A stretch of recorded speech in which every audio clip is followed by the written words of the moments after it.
Hello! Magandang araw mga ka-farmers. So, welcome back.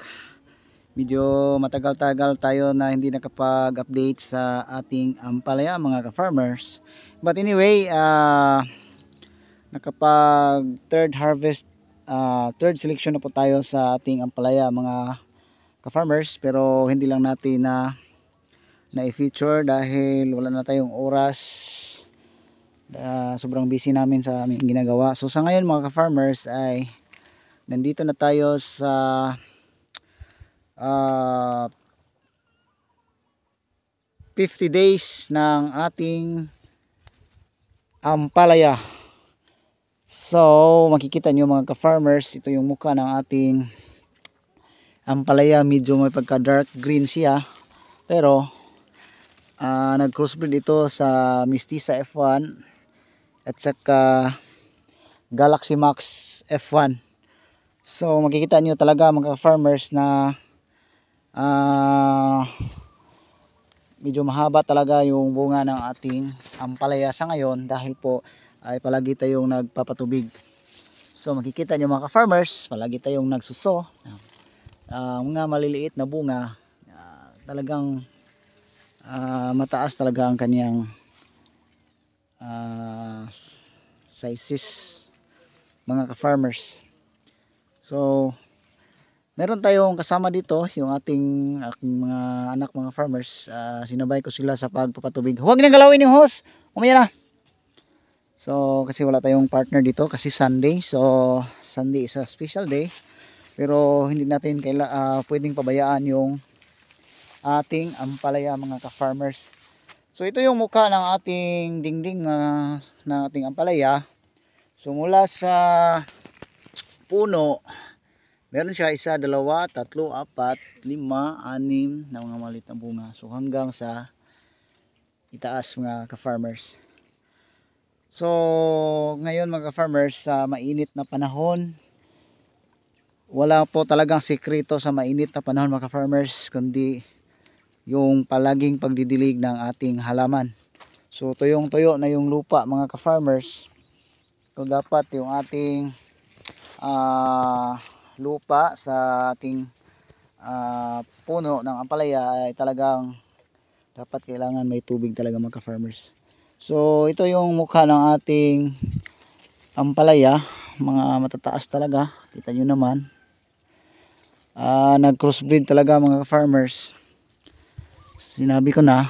So marami talagang bunga, pero hindi ito perfecto mga farmers mayroon tayong area na talagang nangungulot at hindi lang natin pinabayaan. Tulad dito mga farmers, may dalawa siyang tatlong bunga.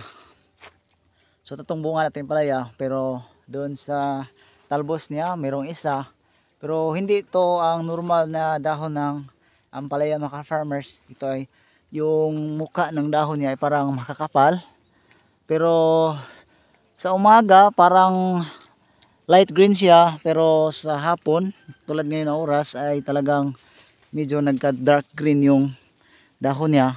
Pero maganda naman yung talbos na inilabas niya. Parang mistisa to mga ka-farmers dahil lunhaw ang kulay niya. So dito tayo nagdidilig ngayon mga farmers. So ito lang yung masasabi ko. Ang dapat kailangan gawin talaga ng ating ampalaya sa mainit na panahon ay palaging pagdidilig. Dahil ito ay 50 days mga ka-farmers. Ito yung makikita nyo. Meron pang 3 pitas na tayo. At first harvest natin mga ka-farmers ay nakapag-pick tayo ng selection natin ng 14 kilos at saka 34 kilos. So total po almost 50 kilos mga farmers. Then yung second harvest natin ay nakapag na tayo ng 200 kilos. So every 4 days yan mga farmers, total 3 days tayo nag harvest. Then pangatlong harvest natin ay nakapag pull out na tayo ng almost kano ba yun? 94 at isang 86. So yun po ang na-pull out natin mga ka-farmers. So wala tayong magagawa Sa ngayon mga farmers, dahil sa mainit na panahon, so isa lang masasabi ko dyan sa mga nagampalaya, kailangan talagang may supply tayo ng tubig mga ka-farmers para hindi talaga maiwan yung mga maliliit na bunga, dahil itong mga malalaking bunga mga farmers, ito ang talagang malakas na sumusupsop ng abono at saka tubig. So para fair ang pakain ng tubig, kailangan na mayroong tubig talaga mga farmers. So sa ngayon wala pa tayong paninilaw sa ating dahon ng ampalaya. Siguro hindi pa lumalabas kasi wala pang ulan na biglang ulan na dumating mga farmers. So ito yung bunga at tayo po ay nagpapatubig at everyday nagko-consume po tayo ng 4 liters ng tubig mga ka-farmers at 6 hours na pagpapatubig. So ito yung tubig na daloy ng tubig namin mga ka-farmers. So makikita nyo 6 seconds mga ka-farmers, parang 1 liter ata mga ka-farmers o mahigit kumulang.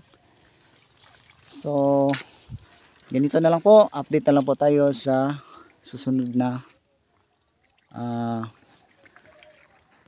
mga panahon mga farmers. Basta sa ngayon tayo po ay nagpapatubig.